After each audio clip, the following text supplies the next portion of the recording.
until, like, between the moments that he was really relevant. Now, of course, he's relevant. And back when he was previously, Snowy was, like, nowhere to be found. Snowy is a quote-unquote, like, relatively new, like, he's a pandemic player. Yeah. But we see, of course, some of the pandemic picks as well, as Rayman's gotten a lot of love during the pandemic, as well as Fate kind of becoming more popular during it, as Machete is kind of the herald of the Fates that are left in the tournament. Yeah, Machete, it's always strong opinions either way when he opens up with the Fate, because so many players, or so many spectators, myself included, are like, but what about the Mordex? Or what about the Ulgrim, right? Because when we look at this, we think about his Scythe most of the time, or his Lance. But the Fate has been something that in the past 6 months, he's been really pushing because he likes to play Orb along with his Scythe. We see him going up in that in Game 1 against Snowy, but if it doesn't go too well, I wouldn't be surprised to see some of those legend picks change, as we always talk about this with Machete in any online championship. He has quite a huge legend. He really does. This Fate is actually really just a 2022 pick. If you look at his 2021 characters, it's not even there. If you look at his 2022 characters, he's almost played Fate as much as Ulgrim. 34 Ulgrim reports, 25 Fate reports. Maybe he needs a little bit more reporting. Maybe he needs a few more games on this Fate if he's going to hope to take out Snowy's Rayman. I'm glad you have those stats, because me saying 6 months was totally correct. You crushed it. You absolutely nailed it. I was thinking, like, when did I start seeing Machete? Well, that's how many things. But if you look at those stats as well, right, the Ulgrim is obviously the highest there, because that was the OG Machete, and then he has obviously other legends that he plays throughout the years. But you're right, so far he's down a stock here against Snowy, but a good side air from the Orb could even up those stocks 2-2. He's looking for the opportunity. There's that side air you were looking for, and he'll likely stick with the Scythe, I imagine, for the damage build, but no, he's going to be going straight in with the Orb against Snowy, who's currently unarmed.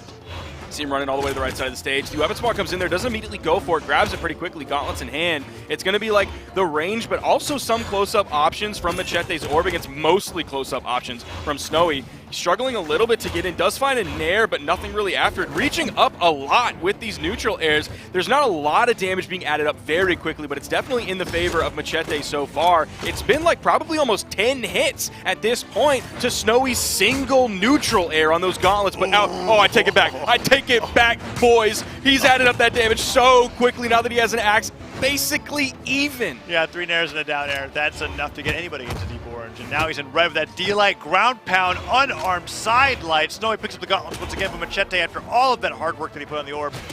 Just getting that huge lead taken away from him from Snowy's axe. And Snowy looking for the finishing blow on the gauntlets. But side air has him off the side of the stage. Can Machete get the stunt recovery effects again and take the lead? It's looking close. The whiffed gravity cancel downlight. When it comes to KO confirms, I got to give it to Machete, though. He's got side light, side air. He's got a fantastic signature kit. Now that Snowy's on the axe, though, might be looking for that side air or the side signal. Oh, did he let go of it? I'm pretty sure you can go further. Yeah. He pulled out of it. You don't get that full charge, but he pulled it. It was just the minimum charge on that side sig there. Machete just barely spacing around as the unarmed recovery actually has enough force to take Snowy off the top. And Snowy now down to his last stock here in Game 1. Machete is doing a solid job of gaining a lead and then holding on to said lead. Gauntlets coming back in for Snowy. Didn't have too much luck on them previously in the damage build game. He doesn't have to build too much damage. Going to whiff that side signature completely, but does find the recovery. Only took 1 hit while that happened. Axe coming back in hand. That damage build is going to need to be pretty quick for Snowy based on his pace so far in this game. Just that little bit of a lead that Machete has. You carry that long enough throughout the game, all of a sudden, even if you're close in damage at the end of the game, if you get that KO, the Machete takes the W. Damage build is adding up. Just like on those second stocks, Snowy on the axe was able to build up damage so quickly with those nairs. He's looking to do the exact same thing. That's why he's sticking with the axe, so he can get that damage build ASAP.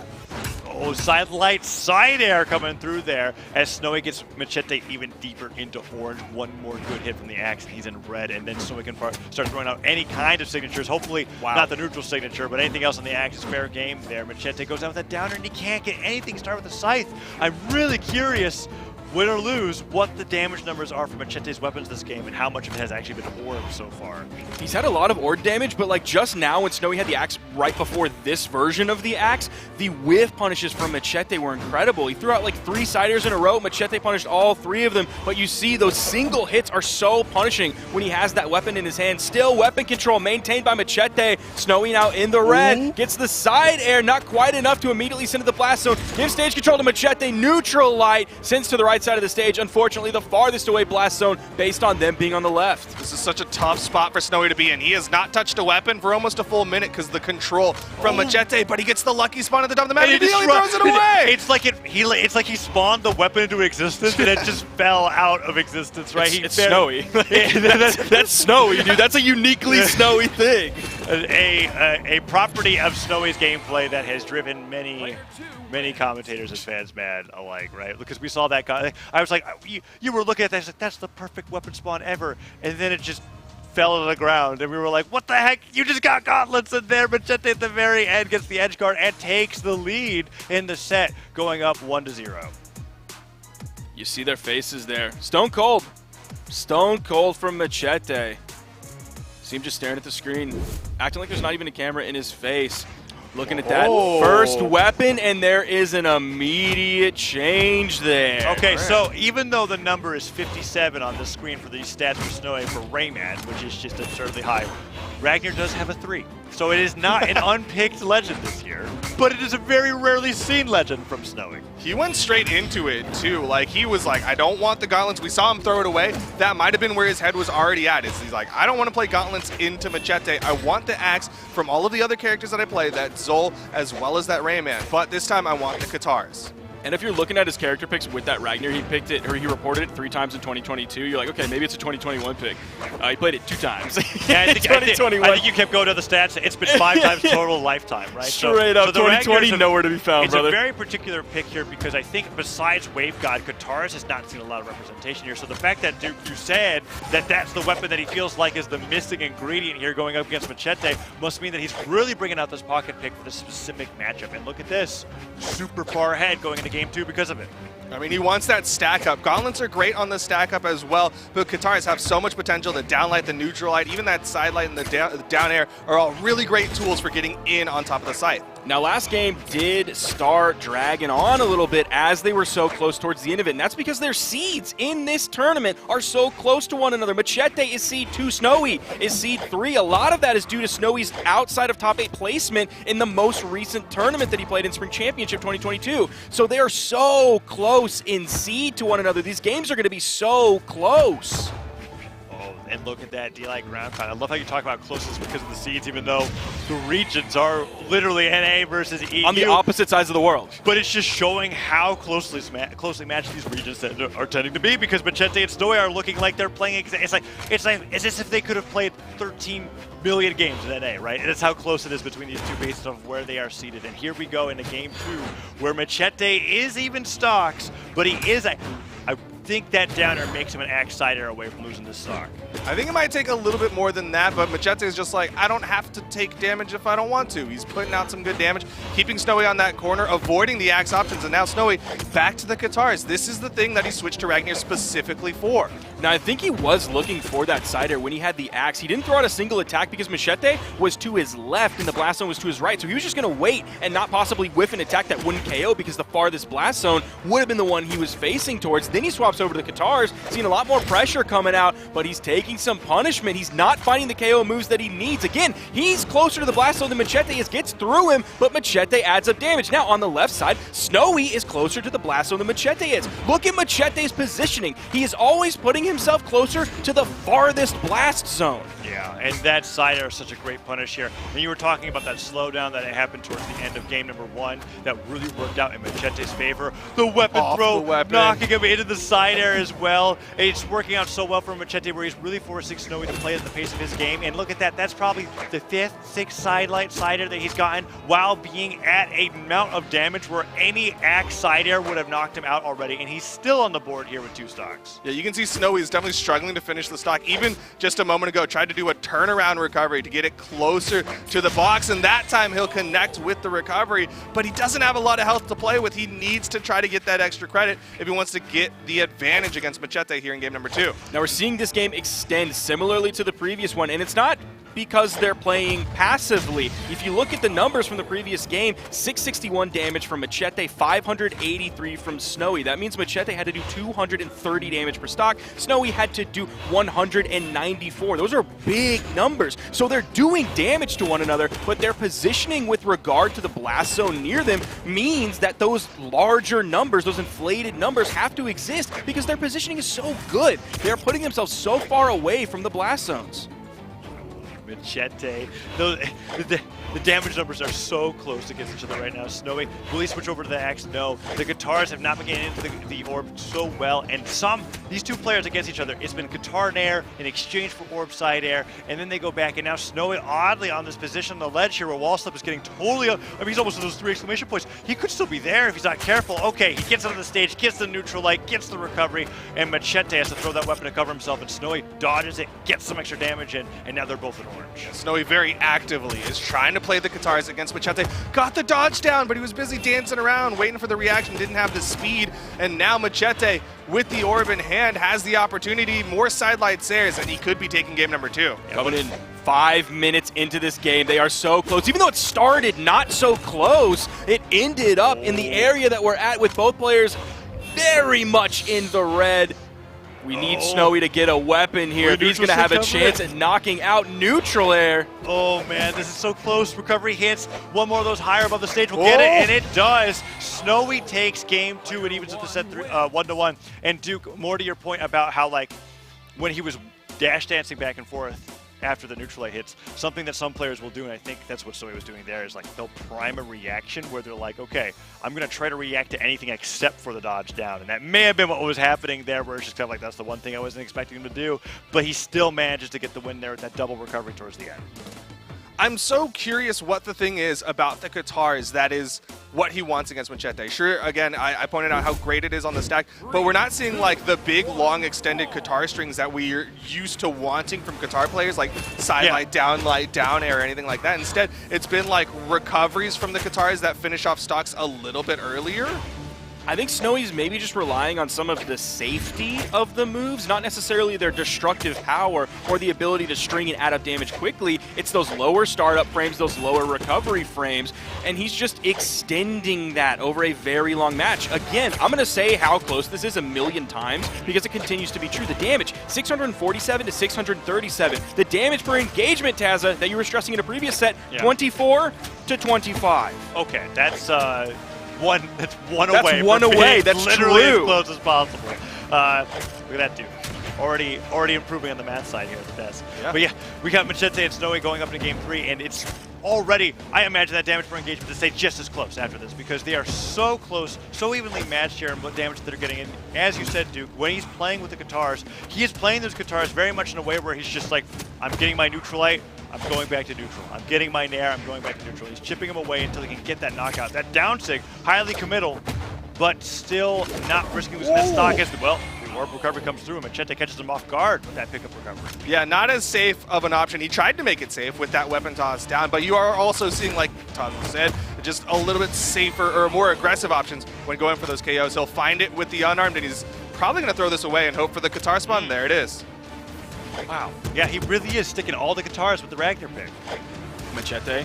Well, you were seeing some axe plays recently before this, and Machete, anytime there was a whiff from Snowy, Machete was punishing them so well. And based on my theory of the way he wants to play guitars is for those safer options. He's not overextending. If we're talking about safety, axe versus guitars, that's going to favor guitars every time. Yeah, and now that I think about it, when you're trying to deal with orb strings or side strings that are not true when you're going for those dodge reads, wake up nair on guitars is pretty hard fast as compared to axe nair. It's definitely a good option, and again, you're seeing those safe moves, the neutral light comes out, but he doesn't go for like the quick jump or anything afterwards. He's just trying to get these taps onto Machete. Machete finds the sidelight side air, the weapon toss connects, offstage opportunity, but Snowy finds his footing. Weapon toss coming out, some classic Snowy options there. Yo, he didn't hold that one, so it didn't get like the more focused beam. It was more that little shotgun blast. But he also didn't put himself stuck there while he was charging that up. That meant he left that punish free, even though it missed. Weapon is going to favor Machete. He finds the side air, gets the KO, but again, a very small lead for Machete. Weapon spawn does not go to Snowy. He's going to be hunting for it. Goes to that soft platform for a little bit of safety. In comes the weapon spawn. Perfect place. Finds the side air. And look at that, side air hits again. Machete getting the extra credit. Neutral light recovery that time, not hesitating on pulling the trigger on that recovery. Many times we saw Snowy looking for those reactions, right? But that time he just went right for it and takes him off the top and evens up the game 1-1. Throws away the axe. He was likely looking to pick up those guitars, but they despawned a little too fast for him. That time, Machete denying the weapons. It's so like blatant how much Snowy wants guitars that Machete is going to go for a lot of weapon denial to make sure that, you know what, you can't get this one weapon that you really want. Now, we mentioned how there's not a lot of Qatar representation in the bracket this weekend, and there's definitely not a lot of, like, exclusively Qatar representation. Yeah. Maybe there's a Qatar character every now and then, but nobody is playing Qatars and focusing on it exactly like Snowy is here. Talking about those safe moves that he's been using. The damage is adding up. He's going to have to be careful if he eats another signature. That high strength of Fate, that high variable force in her signature kit, even in the light attack kit, uses that bounce pass weapon toss to kind of keep himself a little bit safe there. Machete didn't push in, but Snowy couldn't grab the weapon in time. It's the axe. I don't think he wants this. Oh, but if he does get a side air here, even if he doesn't want it, he could get that stock. But we have not been seeing those kill confirms coming out from Snowy when it comes to using the axe, getting the side air. He tosses the weapon straight down. That's the Snowy special. He straight up had it for like 30 seconds, didn't throw out a single move, and then threw it away because he's so scared of getting punished, Duke. I'm so curious. I want to see at the end of this one, regardless of the outcome, what the numbers are for his axe. Machete finds the side air and finishes it. Because as far as my count goes, Snowy hit maybe 2 moves for a total of like 32 damage on the axe. I was pretty close. 56 damage total. You were one dealt move off with the axe. Yeah, I missed one of them apparently. But like he really didn't want the axe. And to me, that says, okay, don't play a character with the axe. You're not really utilizing the Ragnar's signature kit. You're using Qatars. You're doing a great job. You've got Neutralite into recovery for your KO confirms. What you could do is go to something with a sword or a hammer for a little bit more of a cleaner KO confirm. He's tried Ragnar down, Sig. Okay, but he's not really... I was going to say, okay, is there anything more talented? But no, there isn't. You said what he did. I just want to be like, that might, I mean, like if there's no other character that has a signature kit that he's looking for in the guitars, then it comes down to, then this is odd that a legend gets picked because of this, but it just comes to stat distribution, right? Like when everything else doesn't matter, you look at, okay, what stats do I want to play with when I'm playing guitars? And maybe Ragnar just has that right spread for how he likes to play the weapon. Now, I'm glad you mentioned the numbers for the damage that he dealt with the axe last game, because he also dealt very little damage with the unarmed kit, 36 compared to the 56 on axe. But the damage isn't that taken, what he guessed for axe? That was close. But the damage taken is different because he just wasn't engaging at all when he had the axe. He only took 14 damage with the axe compared to the 220 unarmed, so he spent more time unarmed than he had axe in his hand, and he just straight away didn't get anywhere near Machete when he had the axe in his hand because he couldn't get punished if he wasn't anywhere near. Well, he is playing a lot more axe here in game number 4 as he hits the side signature, and this time he's back to the guitars, but he did what he needed with the axe. He got some damage put out. Oh man, the Machete is a nice orb side air away on this edge guard here. Goes for the recovery, trying to catch Snowy, going for that early. Okay, he catches him. Mammoth Fortress, the ceiling being a bit too high, but that side leg in, the strong kick there, takes him off the left and evens of the game right away. Sparky, you are so right about how even this game is. I mean, we have not had... Dude, it's crazy. It's truly crazy. We've seen a lot of like, all right, you two-stock me, I'll two-stock you. Not a single time here. It's been lasted every single game. And Machete, however, is the one that is ahead in the best of 5. He wins this. He moves on in the elimination bracket, and Snowy is out at 9. Snowy is again back onto the axe, doing some more damage. Over to the guitars this time, trying to find a hit, goes for the downlight, but Machete, his orb play has been on point. He's doing such a good job zoning against Snowy. Oh, and look at that. Machete gets the neutral signature, and then Nair comes through, punishes him with the, I can't believe he dodged that orb downer. That was such an awesome downer coming from Machete, but Snowy ready for that. Gets him with the neutral light, tacks on some more damage. Gets the second neutral light. Then Nair afterwards, he gravity canceled that neutral light so that he can make sure you got the height enough on it to catch Machete's landing. And such a great punish with that side air as Machete whiffs the neutral signature. And this has been all Snowy until that moment where Machete's able to get that side air. And look at that. Already has that lead back in his favor. Weapon throw comes down, and that's one of the few Snowy weapon throws that works out in his favor, but Machete hits him with the stare, and that disarms him. Recovery connects, gonna launch him.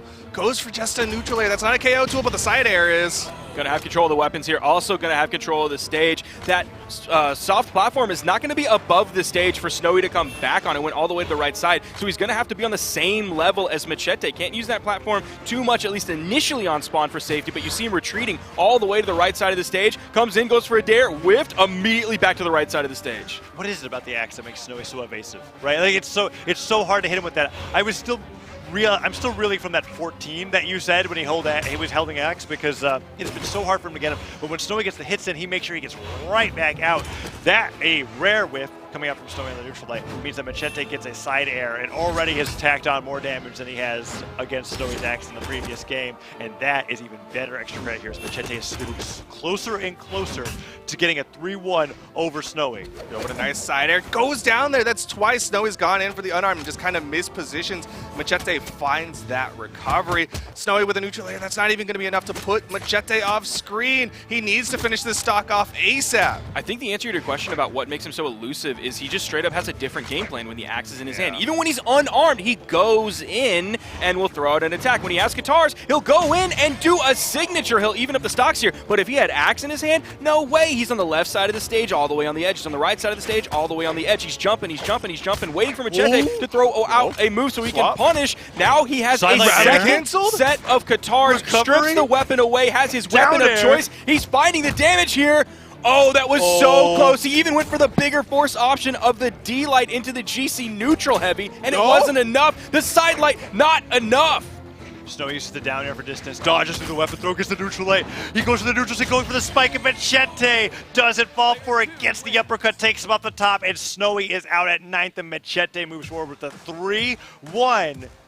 Continuing to represent for Europe as he moves on into the elimination bracket side of top 8. He went for a big read off that neutral light. You saw that jump up, gravity cancel, Enzig expecting for the dodge in and just didn't find the hit. And because of that, he burned his dodge, and Machete's like, all right, free punish, free KO, and Machete gets to continue on, like you said, some more EU representation in the top 8 of things. So I'm hoping we'll get the stats on screen specifically for the graph. You're seeing the replays right now of a lot of those KOs, but specifically the graph, you'll notice when we get to see it, how much of that game was spent on Machete's second stock. That's kind of rare, because a lot of it was like, okay, Machete would get the first KO, then Snowy would find it right after. Machete would get the second KO, Snowy would find the next one right after it. Machete would get the third KO, and the game would be over. But here, we have Snowy getting the first KO, Machete getting the first KO, and then out comes the one from Snowy. Then we have Machete staying on his second stock for virtually 60 to 70% of that game. He was a second stock Samuel. Yeah, it's like we talk about shifts of momentum, and this was a very, very slow. This is like an erosion of momentum, right, going in favor of Machete that we only really got to see in that final game there. We went 3-1, and he, like you said, was able to get such a huge lead there on that second stock. For me, it's the disparity in damage, right? We talked about how